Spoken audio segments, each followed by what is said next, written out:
नित्यं शुद्धं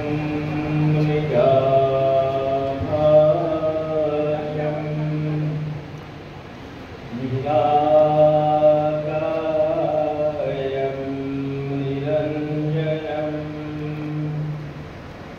नित्यबोधं चिदानन्दं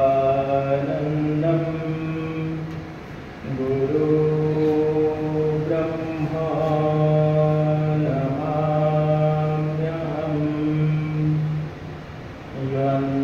प्रविश्य वाचमिमां प्रसुप्तां सञ्जीवयत्यखिलशक्तिधरश्वधाम्ना अन्यांश्च हस्तचरणस्रगणस्वधारिन् प्राणं नमो भगवते पुरुषाय तुभ्यं मूकं करोति वाचालं पंगुंदंघयते गिरिं यत्कृपातमहं वन्दे परमानन्दमाधवम्।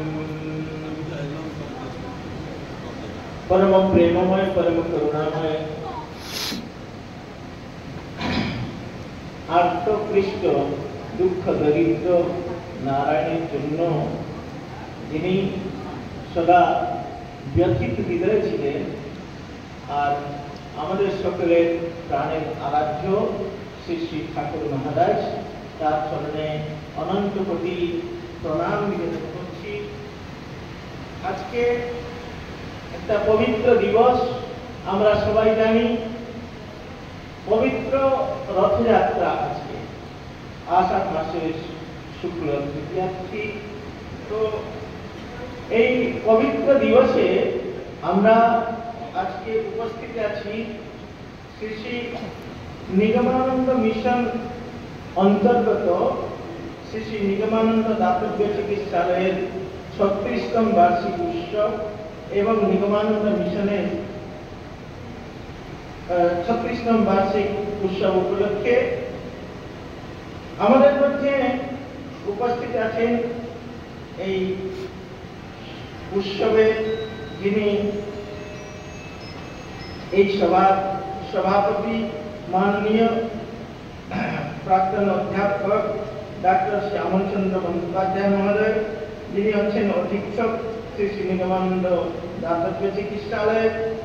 आमादेर मध्य उपस्थित आছেন आसाम शाश्वत मठ ट्रास्ट बोर्डेर सम्पादक एवं निगमानंद मिशनेर सम्पादक एवं आर्यदर्प पत्रिकार सम्पादक और जिनी এই সভাকে পরিচালনা করছেন শিবস্বামী বিমলানন্দ সরস্বতী মহারাজ। আমাদের মধ্যে উপস্থিত থাকবেন প্রধান অতিথি রূপে মাননীয় অধ্যাপক ডক্টর অভিজিৎ দাস মহোদয়। তিনি হচ্ছেন এইচওডি ডিপার্টমেন্ট অফ ফার্মাকোলজি এবং therapeutics Bardhaman medical college and hospital. और सम्मानीय अतिथि रूपे उपस्थित থাকবেন माननीय श्रीयुक्त सुबोध अधिकारी महोदय विधायक बीजपुर विधानसभा। और सम्मानीय अतिथि रूपे उपस्थित থাকবেন আমাদের এই গুরুভ্রাতা শ্রীযুক্ত गणेश विश्वास महोदय डेपुटी कमिश्नर पुलिस बैरकपुर। और विशिष्ट अतिथि रूपे उपस्थित আছেন डॉक्टर सुब्रत कुमार विश्वास महोदय যিনি হচ্ছেন অর্থোপেডিক সার্জন। और আপনারা उपस्थित आছেন আমাদের মধ্যে উপস্থিত আছেন ডাক্তার বেহেরা মহোদয় যিনি দীর্ঘদিন ধরে আমাদের এই যে দাতব্য চিকিৎসালয় সেবা প্রদান করছেন আর আমাদের খুবই হিতৈষী দানদাতাও। আর আমাদের মধ্যে উপস্থিত আছেন আরো অন্য চিকিৎসকবৃন্দ। আমাদের মধ্যে উপস্থিত আছেন নিগমানন্দ মিশনের যে বর্তমান कार्यकारी सम्पादक श्रीमद प्रणवेश चैतन्य ब्रह्मचारी जी आছেন আমাদের ঋষি বিদ্যালয়ের প্রধান অধ্যাপক শ্রীমৎ সুধা চৈতন্য ব্রহ্মচারীজি, আর উপস্থিত আছেন নিগমানন্দ মিশনের অনেক সদস্যবৃন্দ এবং নিগমানন্দ যুব সংঘের সদস্যবৃন্দ, আর আপনারা সবাই যে নিগমানন্দ মিশনের যে সদস্য, যারা ডোনর সদস্য আছেন আর আজীবন সদস্য আছেন, আর শ্রী শ্রী ঠাকুর মহারাজের প্রাণপ্রিয় শিষ্য ভক্তবৃন্দ, যেমন যেমনি সম্প্রদা মায়েরা, সবাইকে যথাযোগ্য শ্রদ্ধা সম্মান জয়গুরু সম্ভাষণ প্রতি শুভেচ্ছা জানাচ্ছি। আর এই উৎসবে আপনাদের সবাইকে স্বাগত জানাচ্ছি। স্বাগতম, সুস্বাগতম। আসুন আমরা একটু ঠাকুরের ভাবধারার বিষয়ে আলোচনা করি। আর ঠাকুর মহারাজ কি চেয়েছিলেন, যার জন্য আমরা সেই সেবাব্রতে ব্রতী হয়, এই যে জগৎ কল্যাণকর যে কার্য, সেই কার্য করার একটা সুসংকল্প গ্রহণ করে আমরা কাজ করছি।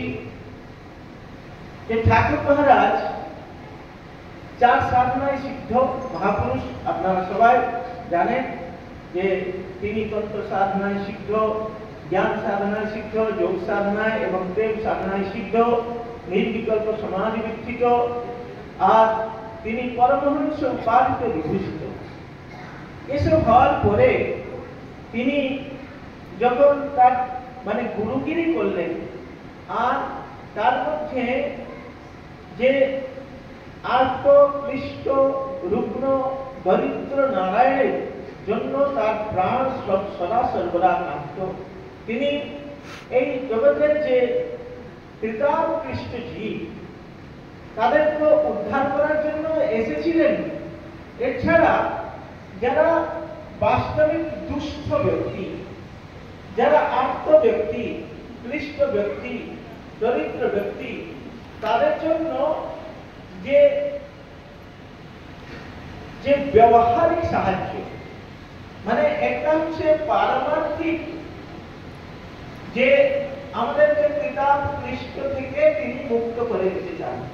গুরুর কাজই চাই, তিনি আমাদেরকে জ্ঞান প্রদান করে মুক্তির হাতে নিয়ে যাবেন, এটা তার কাজ। তিনি আমাদেরকে কৃতাপ থেকে মুক্ত করবেন আর করছেন, আর এটা তো তার কাজ।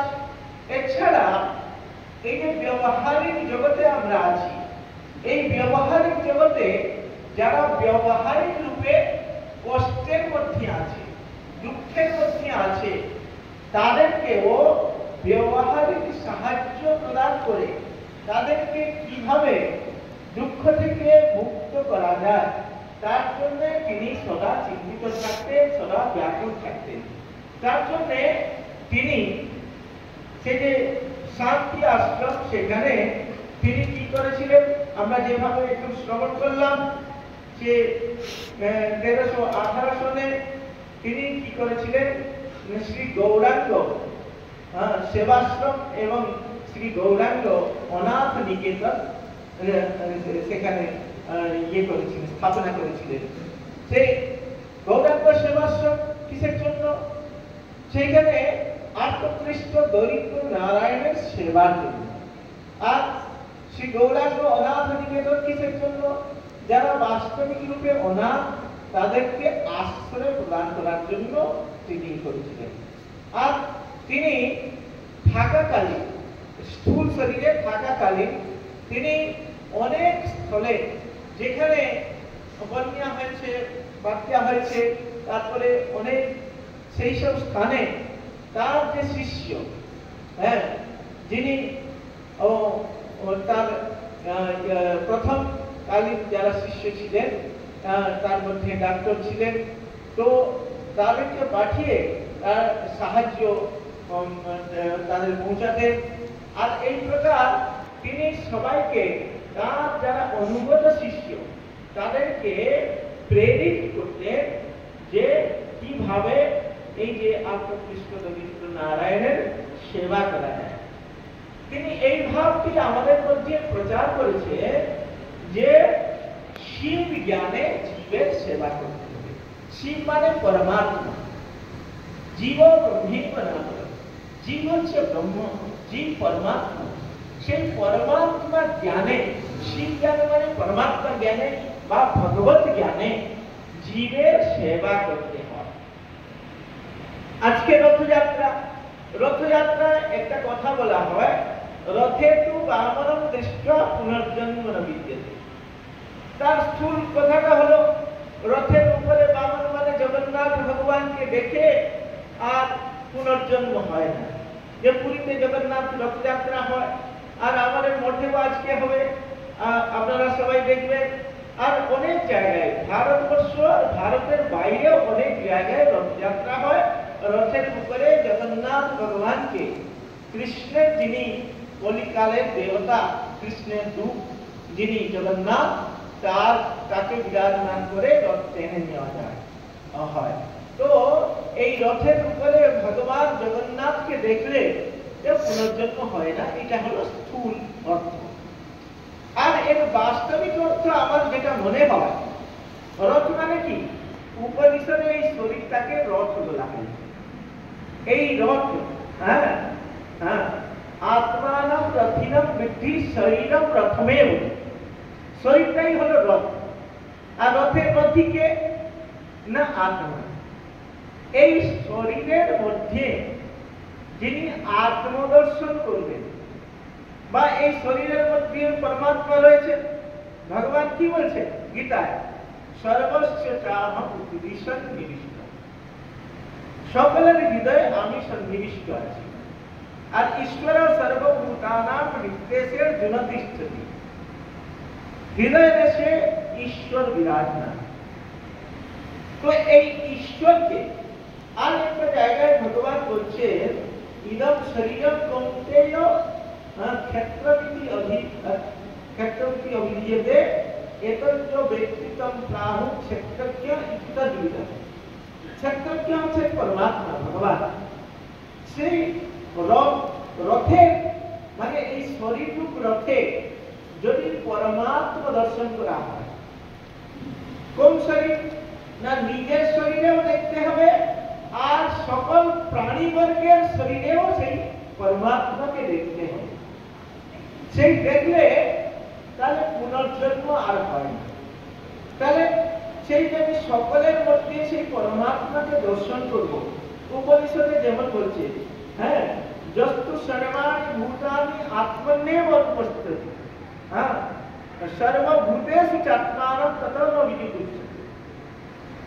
তাহলে এই আত্মদর্শন বা ভগবত দর্শন যদি জীবের মধ্যে করতে হয়, তো করে কি করতে হয় না, তার সেবা করতে হয়, তার পরিচর্যা করতে হয়, তার সম্মান করতে হয়।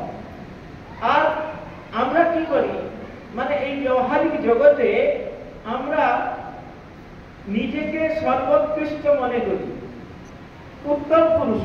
উত্তম পুরুষকে না আমি উত্তম পুরুষ, আর তুমি এটা হচ্ছে মধ্যম পুরুষ, আর বাকি সব তো প্রথম পুরুষ। কিন্তু উত্তম পুরুষ যে পরমাত্মাই বাস্তবিক উত্তম পুরুষ, নিজের মধ্যে পরমাত্মা আছে বলেই উত্তম পুরুষ বলে বলা হয়। মরে গেলে কেউ উত্তম পুরুষ বলবে? তা তো বলবে না। এই জন্যে সকলের মধ্যে দর্শন করে সকলের নিজের মতো সবাই সেবা করতে হয়। যেটা মানে যে সর্বভূতে হৃদয়ে রতঃ, যেটা ভগবান বলা হয়, ভগবান বলছে যে, ভগবান কি বলছে, তে প্রাপ্নুবন্তি মামেব সর্বভূত হৃদয়ে রতঃ।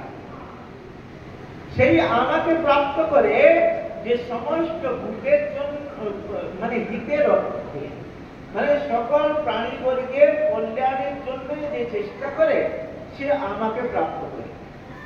তাহলে আমরা সকল জীবের মধ্যে সেই পরমাত্মা দর্শন, আত্মদর্শন বা ভগবত দর্শন করে তাদের সেবা করব। তারপরে কি হবে না, সর্বপ্রথম আমাদের হবে, ঠাকুর মহারাজ যেভাবে বলছেন, সেবা সহায় চিত্ত শুদ্ধি। প্রথম হবে আমাদের চিত্ত শুদ্ধি। চিত্ত শুদ্ধি হলে কি হবে না, আত্মজিজ্ঞাসা। আত্মজিজ্ঞাসার দ্বারা সর্বত্র আত্মদর্শন।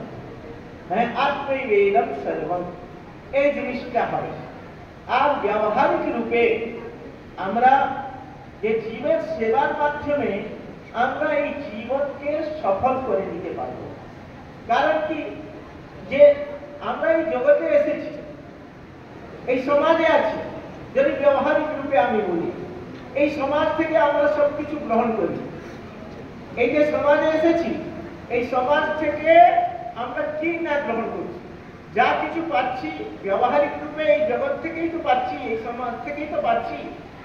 আর এই সমাজের জন্য আমাদের একটা সামাজিক কর্তব্য আছে। সে সামাজিক কর্তব্যটা কি না, অন্যের উপকার।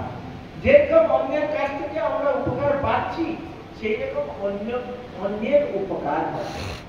বিশেষ করে যারা বাস্তবিক, যাদের সাহায্য দরকার, তাদেরকে সাহায্য করা। আর মানসিক রূপে তো সবাইকে সাহায্য করতেই হবে, কিন্তু ব্যবহারিক রূপে যাদের অন্ন দরকার, যাদের বস্ত্র দরকার, যাদের মশারি দরকার, যাদের রক্ত দরকার, যাদের আর্থিক সাহায্য দরকার, এই সব জিনিস আমাদেরকে করতে হয়। আর সেই কাজে আমাদের যে নিগমানন্দ মিশন, সে সবসময় ব্রতী আছে। আর আপনাদের সাহায্যের দ্বারা, এই যে আমাদের মধ্যে যে ডাক্তার বন্ধুরা আছেন, তাদের সাহায্য ছাড়া এই নিগমানন্দ মিশন বা আমাদের দাতব্য চিকিৎসালয় কোনো প্রকারেই চলতে পারবে না। তাদের সাহায্যের জন্য আমরা তাদের কাছে কৃতজ্ঞ। তাদের জন্যই এটা চলছে।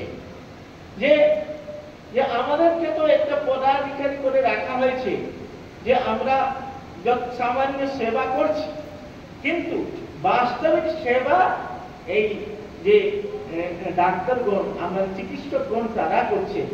আর আপনারা করছেন, যারা নিগমানন্দ মিশনের যারা শুভাকাঙ্ক্ষী, যারা সাহায্য করছেন, যে কোনো প্রকার আপনারা সাহায্য করছেন, তারা বাস্তবিক রূপে কিন্তু সেবা প্রতি তারা সাহায্য করছেন। এই সাহায্য ছাড়া কিন্তু এটা চলবে না। আর ঠাকুরের এই যে মহান যে ইচ্ছা, ব্যক্ত ইচ্ছা, অব্যক্ত ইচ্ছা বলে আমরা যেটা বলি, সেটা সফল হবে না। মানে সেটা বাস্তবিক কার্যান্বয়ন হবে না যদি আপনাদের সাহায্য না পাওয়া যায়। এই জন্য আপনাদের সাহায্যের কারণেই আমরা আপনাদের কাছে সরাসরি বলে আমরা কৃতজ্ঞ থাকি যে আপনারা যেভাবে সাহায্য করছে, আপনাদের সাহায্যের মাধ্যমে এই যে এটা দাতব্য চিকিৎসালয়ের এই স্মরণিকা বেরিয়েছে। এই স্মরণিকাতে সমস্ত কিছু দেওয়া আছে। এই নিগমানন্দ মিশন কিভাবে সেবা কার্য করছে, আর আপনাদের কিভাবে আমরা সাহায্য পাচ্ছি। আর আমাদের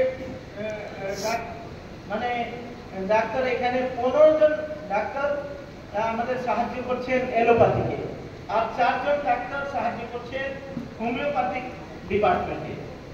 আর আপনারা যারা নিগমানন্দ মিশনের সদস্যগণ আছেন, আর যারা ডোনার সদস্য বা আজীবন সদস্য বা যারা সদস্য হয়েছেন, তারাও আজ সামান্য যে ঠাকুর মহারাজের শিষ্য ভক্তবৃন্দ, তাদেরও সাহায্যে এই সেবা কাজটি সুন্দরভাবে চলছে।